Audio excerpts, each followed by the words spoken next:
800 bloodthirsty Vikings against 40,000 enemies, 50-1 odds. The outcome? One of history's most shocking military massacres that still sends chills down historians' spines today. This isn't Hollywood fiction. This is the terrifying true story of how Norse berserkers turned an impossible battle into legendary slaughter at Stamford Bridge, Yorkshire, England, in 1066. A battle so brutal that the River Derwent ran red with blood for days. So decisive that it ended the Viking Age forever. You're about to witness how tactical genius, unbridled savagery, and raw Viking fury combine to create what military historians call the most disproportionate victory in medieval history. 800 men, 40,000 corpses. One day that changed the fate of 3 kingdoms and altered the course of European history forever.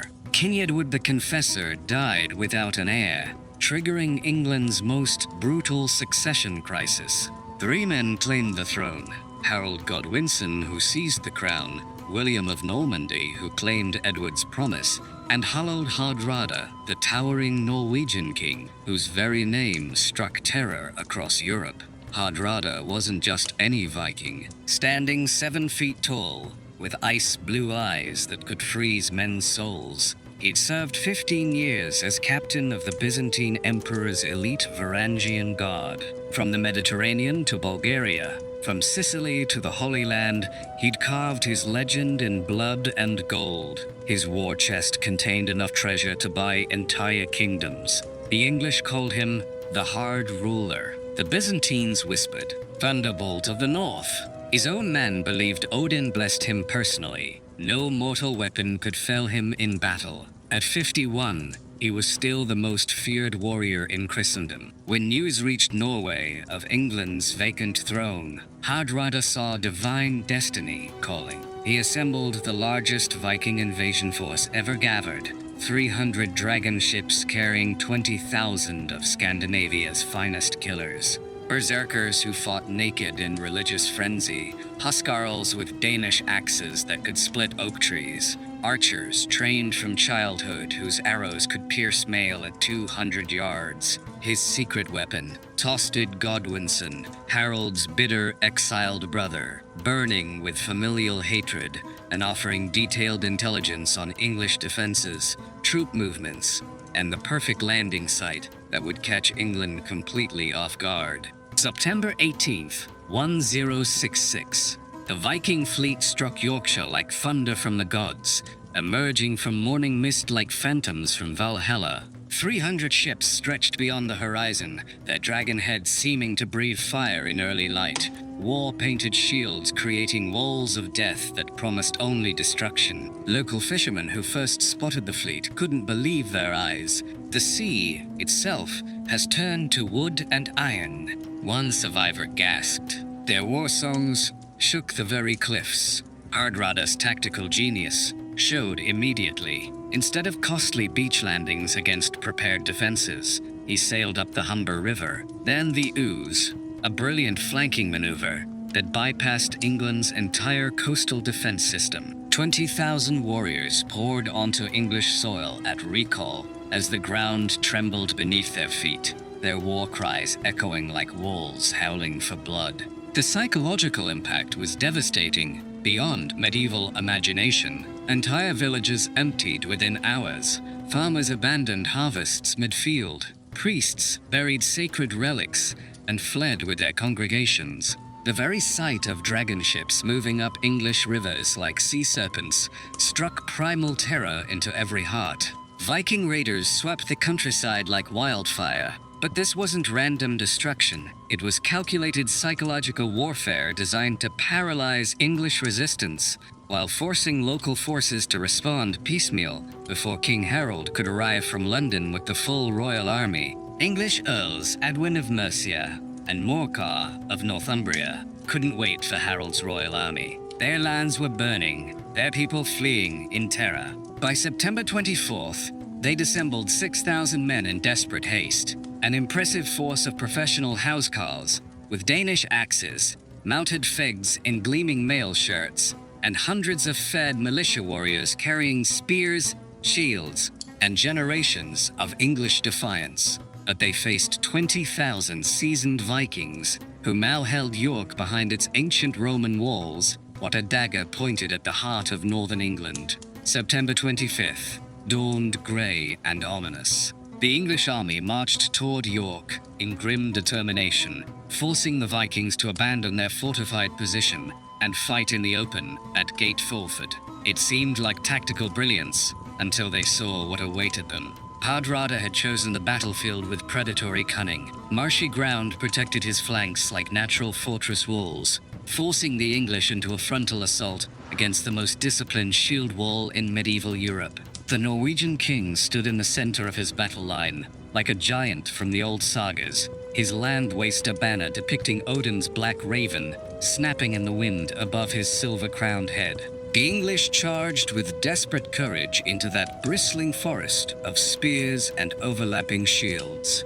For heart-stopping moments, the outcome balanced on a razor's edge, as English steel met Viking iron in crashes that seemed to shake the very earth. Then Viking experience and discipline prevailed like an avalanche, crushing hope. Their shield wall held firm as granite, while English courage shattered against it, like waves against an immovable cliff. When the berserkers finally broke through the cracking English ranks, half-naked warriors fighting in divine madness, howling like wolves, their eyes rolled back, showing only whites. The English army dissolved into screaming panic. 4,000 English warriors died in the mud that day, their blood turning the marshland into a crimson swamp.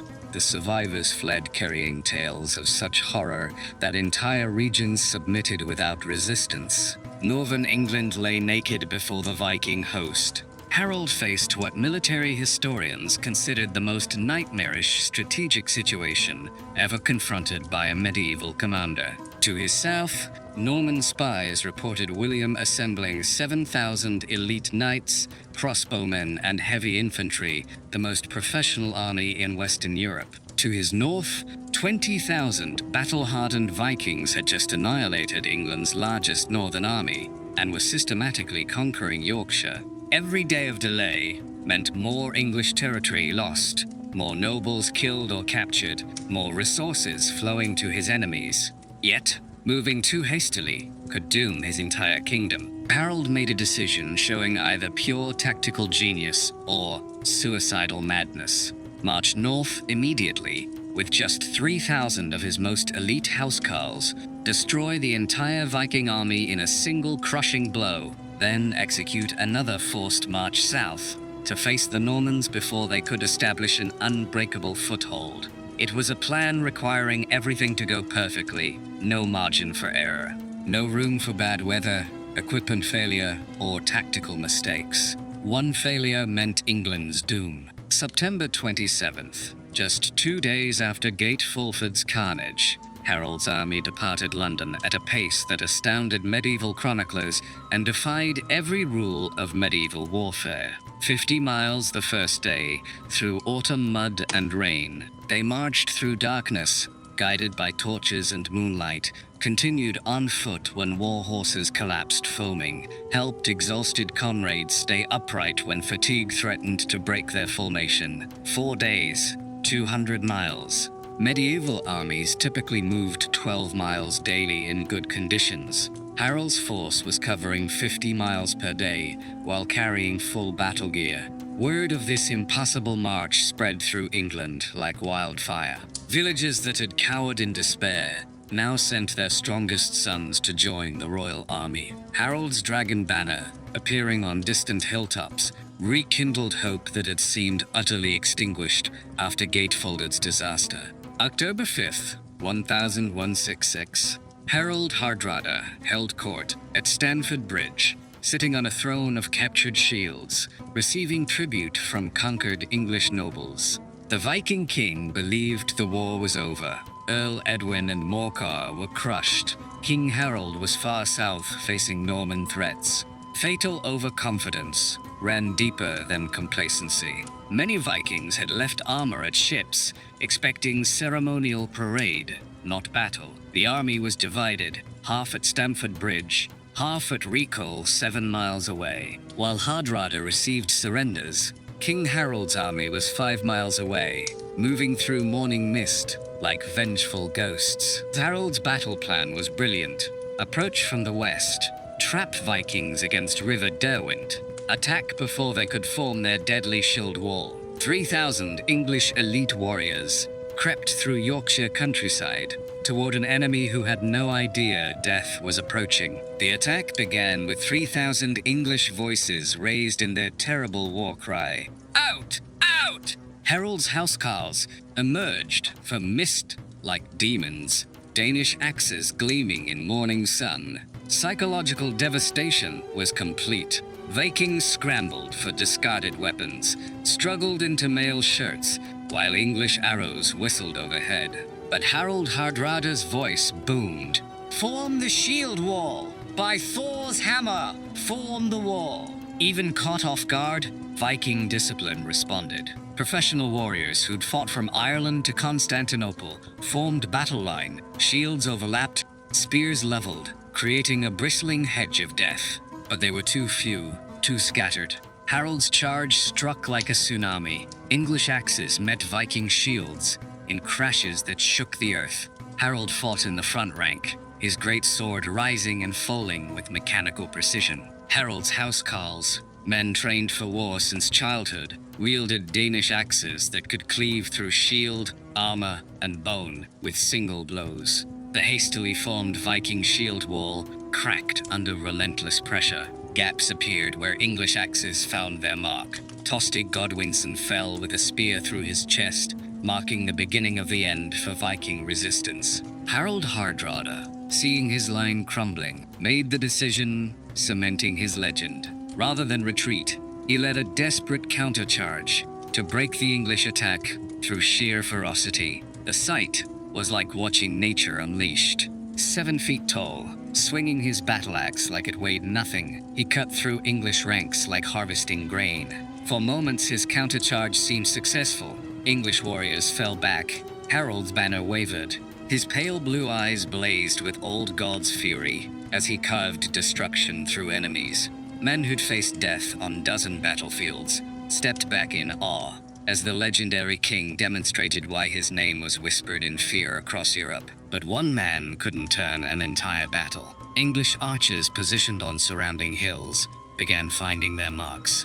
The arrow that changed history came from an unknown bowman, arcing high, plunging down to strike Harold Hardrada directly in the throat. The great Viking king staggered, massive hands dropping his axe to reach for the arrow shaft. For an eternal moment he swayed, pale eyes wide with shock and fury. Then, with a crash echoing across the battlefield, Harold Hardrada, the hard ruler who'd never lost a battle, fell to earth. The psychological impact was instantaneous. Vikings who'd believed their king was blessed by gods watched their leader die. What remained of their resistance collapsed entirely. Surviving Vikings faced terrible choice: die fighting or retreat across narrow Stamford Bridge. Most chose retreat, but the bridge became a death trap beyond medieval imagination. Barely wide enough for 4 men, hundreds of panic-stricken Vikings tried crossing simultaneously. The stone structure clogged with desperate men trampling their own comrades.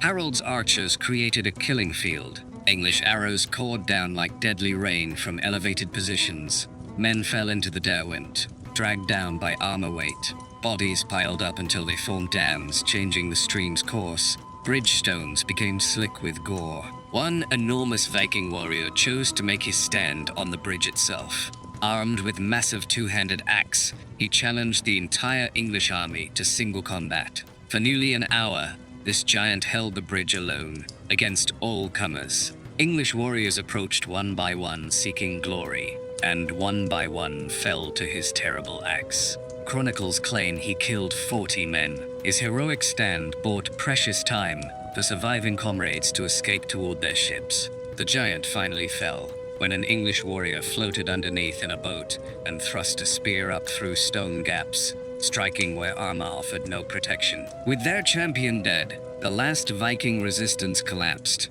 Survivors fled toward recall, pursued by English warriors whose blood was up and thirst for vengeance unquenchable. The pursuit became a running battle stretching miles across Yorkshire. English cavalry swept forward, cutting down fleeing Vikings. The entire countryside rose in revenge. Farmers with pitchforks, blacksmiths wielding hammers, even priests joined the slaughter. Villages that had cowered in terror now hunted down the same warriors like animals. Every hill, wood, and stream became an ambush point. The 7-mile journey to Rickhall became a gauntlet of death. Few Vikings survived. By day's end, the arithmetic was staggering. Of 20,000 Vikings who'd landed at Rickhall, barely 3,000 survived to board ships. Harald Hardrada was dead.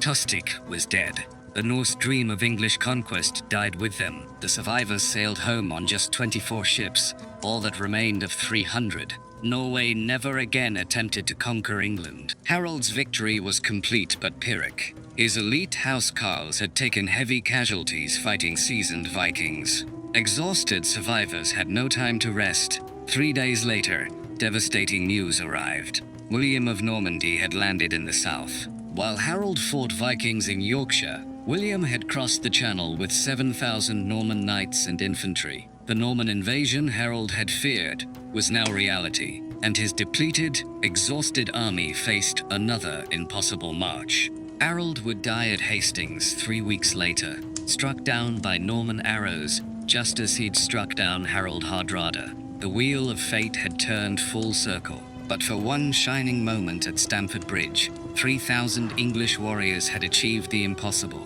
against overwhelming odds, writing their names in blood and legend as the most disproportionate military victory in medieval history. 800 survivors against 40,000 enemies. A story that still echoes through the ages as proof that sometimes courage and tactical brilliance can overcome any odds.